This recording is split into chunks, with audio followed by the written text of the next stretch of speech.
Happy Tuesday, boys and girls. Welcome back. So we're going to get started reading our morning message and doing our calendar, and then we're going to talk about retelling. And what's the best way to retell a story that we've read before? So we're going to do that in two ways. One with our Charlotte's Web, but also I want you to practice retelling another story. So let's get started. Good morning, first graders. Today is Tuesday, May 12, 2020. Today, you will practice retelling Charlotte's Web. Have a terrific Tuesday. Love, Mrs. Rochat. Let's get started over here. Yesterday was Monday. Today is Tuesday. Tomorrow will be Wednesday. Today, it's going to be a little cold and pretty cloudy. I might be right. I might be wrong. We'll find out when tomorrow comes, or when today comes. Okay, so a penny is one, a nickel is 5, a dime is 10, and a quarter's 25. I am wearing my Mavericks shirt, and that just shows you where I went to college. To become a teacher, I had to go to college for 4 years, and the school that I went to was called Minnesota State University, and it's located in Mankato. And a maverick is its mascot, kind of like Sir Nevlin is Nevlin's mascot. A maverick was Minnesota State Mankato's. And I thought it'd be kind of cool to show you where I went to school. If you have any questions about how I became a teacher, you can message me on Seesaw. You could record a video of you asking me your questions, and then I could answer them back with you, whether I message you back or maybe I'll send you a video back. But you have to ask me a question. All right, so today we're going to continue reading our chapter from Charlotte's Web. And if you remember from last week, we ended that on a chapter that said, it was the last day, and Wilbur was just getting his award. Remember, he fainted, and they had to try to wake him up, and Templeton bit his tail to wake him up. So now I'm going to read this next chapter. But before I get started, I'm going to talk to you a little bit about retell. Say retell. Now, you can retell any story you read in 5 ways. I call this 5-finger retelling. So, what you do is you retell the characters, the who is in the story, retell what it's about, what's happening. You could tell the setting, where is the story taking place, and what's the problem. And then why do you think those problems are happening?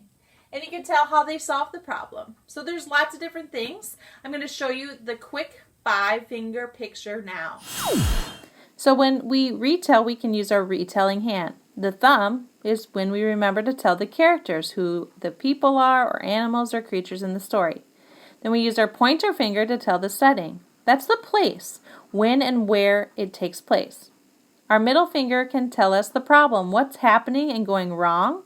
Our ring finger can tell what happened in the story, beginning, middle, and end. And our pinky tells how it was solved. Okay, I want you to keep that image in your brain. I'm going to read this chapter called The Last Day, and I'm guessing you're predicting it's the last day at the fair. We'll find out. Charlotte and Wilbur were alone. The families had gone to look for Fern. Templeton was asleep, and Wilbur laid resting after the excitement and strain of that ceremony. His medal still hung from his neck. By looking out of the corner of his eye, he could see it. "Charlotte," said Wilbur after a while, "why are you so quiet?" "I like to sit still," she said. "I've always been rather quiet." "Yes, but you seem especially quiet today. Do you feel all right?" "I'm a little tired, perhaps, but I feel peaceful. Your success in the ring this morning was to a small degree my success. Your future is assured. You will live and secure and be safe, Wilbur. Nothing can harm you now. These autumn days will shorten and grow cold soon. The leaves will shake loose from the trees in the fall, and Christmas will come, and the snow of winter. You will live to enjoy the beauty of this frozen world, for you mean a great deal to the Zuckerman family. And he will not harm you, ever. Winter will pass by, and the days will get longer. The ice will melt in the pasture pond, and the song sparrow will return and sing. The frogs will be awake, and the warm wind will blow again. All these sights and sounds and smells will be yours to enjoy now. Wilbur, this lovely world, these precious days. And then Charlotte stopped. A moment later, a tear came from Wilbur's eye. Oh, Charlotte, he said, to think that when I first met you, I thought you were cruel and bloodthirsty, and you're not. When he recovered from his emotion, he spoke up again. Why did you do this all for me? He asked. I don't deserve it. I've never done anything for you. You have been my friend, replied Charlotte. That in itself is a tremendous thing. I wove my webs for you because I like you. After all, what's a life anyway? We're born, we live a little while, then we die. A spider's life can't help being something of a mess with all of this trapping and eating flies only. So by helping you, perhaps I was trying to lift up my life a little too. Well, said Wilbur, I'm no good at making speeches. I haven't got your gift for words. But you have saved me, Charlotte, and I would gladly give my life for you. I really would. I'm sure you would. And I thank you for your generous sentiment. Charlotte, said Wilbur, we're all going home today. The fair is almost over. Won't it be wonderful to get back home in the barn cellar again with the sheep and the geese? Aren't you anxious to get home? And for a moment, Charlotte said nothing. Then she spoke in a very low voice to Wilbur, so much that Wilbur could hardly hear the words. I will not be going back to the barn, she said. Wilbur leapt to his feet. What? Not going back? He cried. Charlotte, what are you talking about? I'm done for, she replied. In a day or two I'll be dead. I haven't even strength enough to climb down into the crate. I doubt if I have enough silk in my spinnerets to lower me to the ground. Hearing this, Wilbur threw himself down in an agony of pain and sorrow, and he started to cry. Great sobs racked his body. He heaved and he grunted. Charlotte! Charlotte, my true friend! Come on now, let's not make a scene, said the spider. Be quiet, Wilbur. Stop thrashing around. But I can't stand it, shouted Wilbur. I won't leave you here alone. If you're going to stay here, I shall stay here too. Don't be ridiculous, said Charlotte. You can't stay here. Zuckerman and Lurvy and John Arable and all the others will be back any minute now, and they'll shove you into that crate any way that they need to. Besides, it wouldn't make any sense for you to stay here. There would be no one to feed you. The fairgrounds will soon be empty and deserted. Wilbur was in a panic. He raced round and round and round in his pen, and suddenly he had an idea.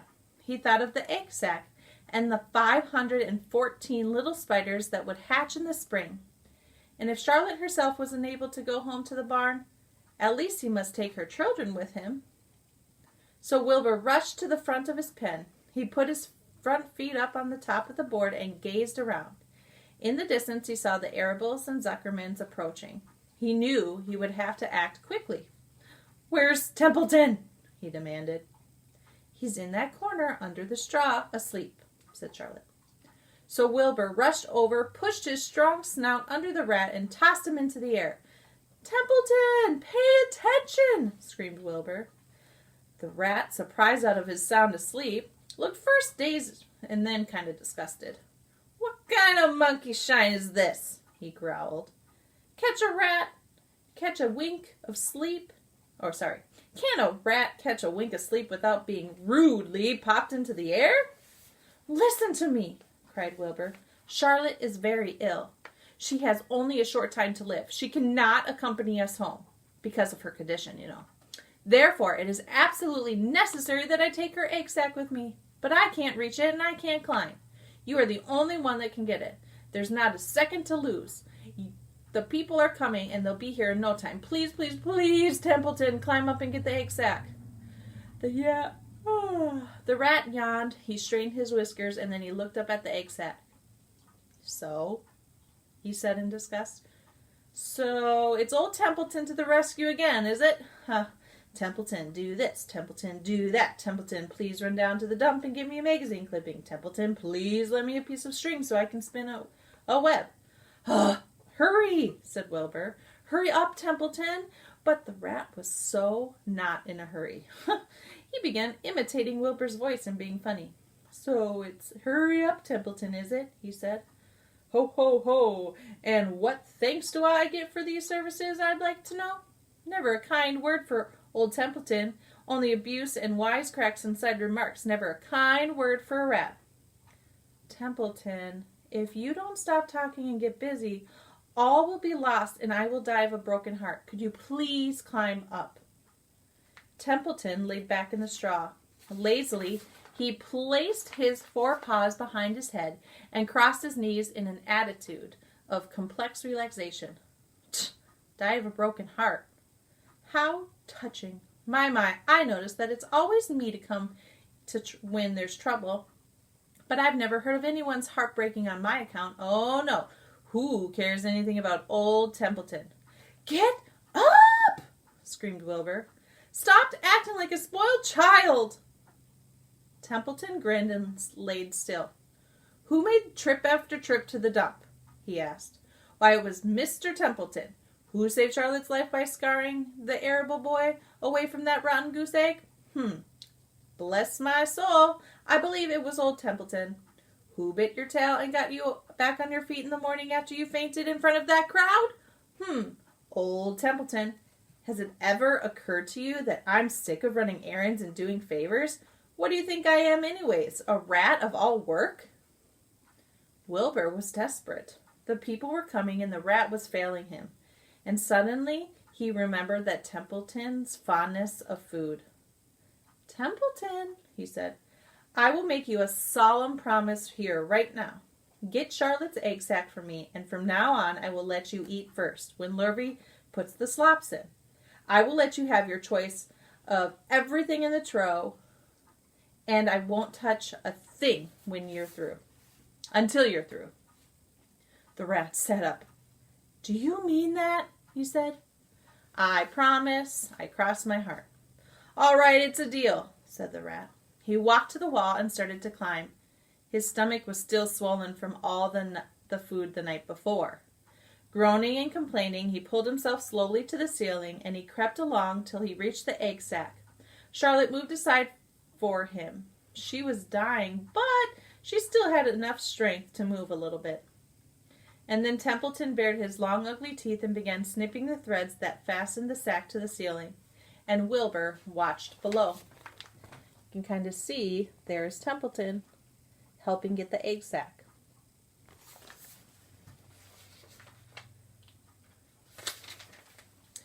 Use extreme care, he said. I don't want a single one of those eggs being harmed. Huff, in my mouth, complained the rat. It's worth the caramel candy. But Templeton worked away at the job and managed to cut the sack adrift and carry it to the ground, where he dropped it in front of Wilbur. Wilbur heaved a great sigh of relief. Oh, thank you, Templeton, he said. I will never forget this as long as I live. Neither will I, said the rat, picking his teeth. I feel as though I'd eaten a spool of thread. Well, home we go. Templeton crept into the crate and buried himself in the straw. He got out of sight just in time. Lurvy and John Arable and Mr. Zuckerman came along at that moment, followed by Mrs. Arable and Mrs. Zuckerman and Avery and Fern. Wilbur had already decided how he would carry the egg sac. There was only one way possible. He carefully took the little bundle in his mouth, held it in there on top of his tongue. He remembered what Charlotte had told him, that the sack was waterproof and strong. It felt funny on his tongue and made him drool a bit. And of course he couldn't say anything. But as he was being shoved into the crate, he looked up at Charlotte and gave her a wink. She knew he was saying goodbye in the only way that he could, and she knew her children were safe. "Goodbye," she whispered. Then she summoned all her strength and waved one of her front legs at him. She never moved again. Next day, as the Ferris wheel was being taken apart and the racehorses were being loaded into vans and entertainers were packing up their belongings and driving away in their trailers, Charlotte died. The fairgrounds were soon deserted, the sheds and buildings were empty and forlorn. The infield was littered with bottles and trash. Nobody of hundreds of people that had visited the fair knew that a gray spider had played the most important part of all. No one was with her when she died. And that's the end of our chapter. Okay, so some of us predicted it was just the fair that was ending. And the chapter was called Last Day. And actually, the chapter became about Charlotte and that it was her last day to live. But you know what? It happens. And so now Wilbur came up with a really good idea. He had that problem that Charlotte wasn't going to come back, but he found a solution.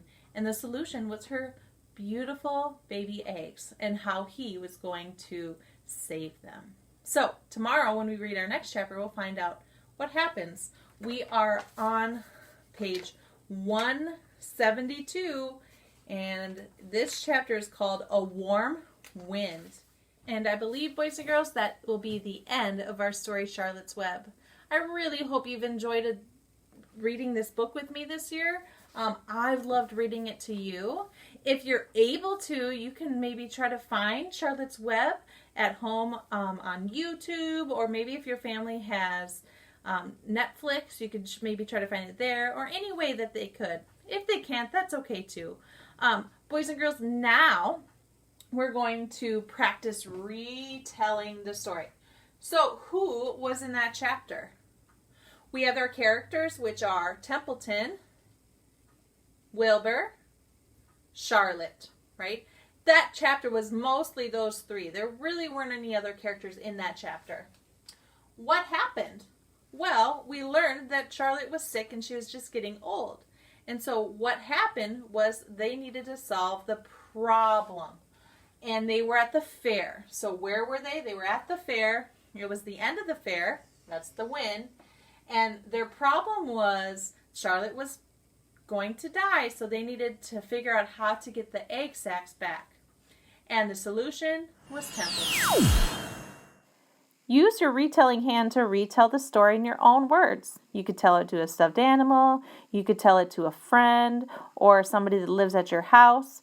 Practice using all your fingers to tell the character's setting, problem, what happened in the story, and how it was solved. You can do this with any of your books. Go ahead and practice it now. Sometimes when you retell a story, it can take a while. So keep practicing, boys and girls. You can do it. That's how you retell a story, boys and girls. Remember that image that I showed you? So whenever you're reading a book, whether it's on Epic or it's a book that you have at your house, you can practice in your brain or practice telling someone about the story. Remembering the characters, the setting, the problem, and the solution, and what happened. You can ask yourself some questions about who was in the story, what happened in the story, where and when the story took place, why the things happened in the story, and how the story was solved. All right, boys and girls, I hope you have an awesome Tuesday. I'll see you again tomorrow. Bye.